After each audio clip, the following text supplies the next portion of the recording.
26 जनवरी 2023 हिंदुस्तान के संविधान को लागू हुए 74 साल हो गए। इस दिन हमारे देश का गणतंत्र दिवस के रूप में मनाया जाता है, यानी कि रिपब्लिक डे। और इस दिन के लिए मैं आप सभी को हार्दिक शुभकामनाएं देता हूँ, हार्दिक बधाई देता हूँ। मैं Ram Prasad, motivational speaker and life coach.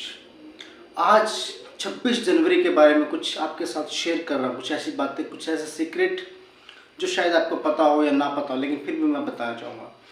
26 जनवरी 1950 को हमारे देश का संविधान लागू हुआ था, जिसको बाबा साहब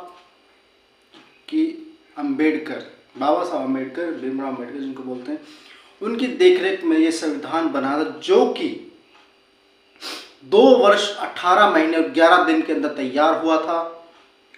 इसको बनाने के लिए 251 पेज लग गए थे। ये संविधान हमें बहुत से अधिकार, बहुत से कर्तव्य और बहुत से हमारे ऐसे विशेष अधिकार दे रहा है, क्योंकि जब से हमारा संविधान लगा, हमने हमारी कानून व्यवस्था बना ली, हमने हमारी न्यायपालिका बना ली, हमारे बहुत से ऐसी गतिविधियां बना ली जिसको हम आगे चलाकर हमारे देश को आगे बढ़ा सकते हैं। और 26 जनवरी 1950 को जब हमारे देश का संविधान लागू हुआ था, असल में हमें उस दिन आज़ादी प्राप्त हुई थी, क्योंकि हाँ उससे पहले, यानी कि 26 जनवरी 1950 से पहले हमारे पास अंग्रेजों के द्वारा बनाए गए कानून ही थे, या उनके बनाई गई कानून व्यवस्था थी।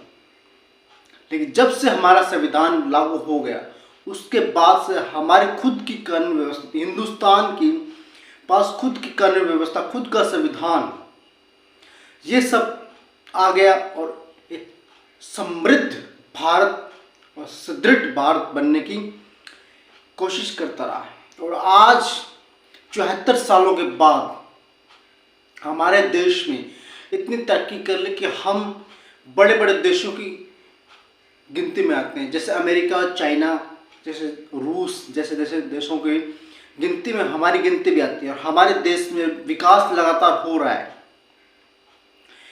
हमें इसी आज़ादी को, इसी संविधान को आगे चलकर कायम रखना, और हमें हमारे देश के प्रति बहुत से हमारे कर्तव्य हैं, उनको पूरी तरह निभाना है, जिसमें आयकर टैक्स वगैरह, देश को स्वच्छ रखना, यानी कि देश की तरक्की में बाधा उत्पन्न करने वाले सामाजिक अव्यवस्था को निकालना।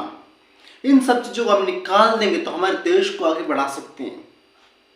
और हिंदुस्तान एक ऐसा देश है जो कि युवाओं का देश है, और यहाँ युवाओं की संख्या ज़्यादा है।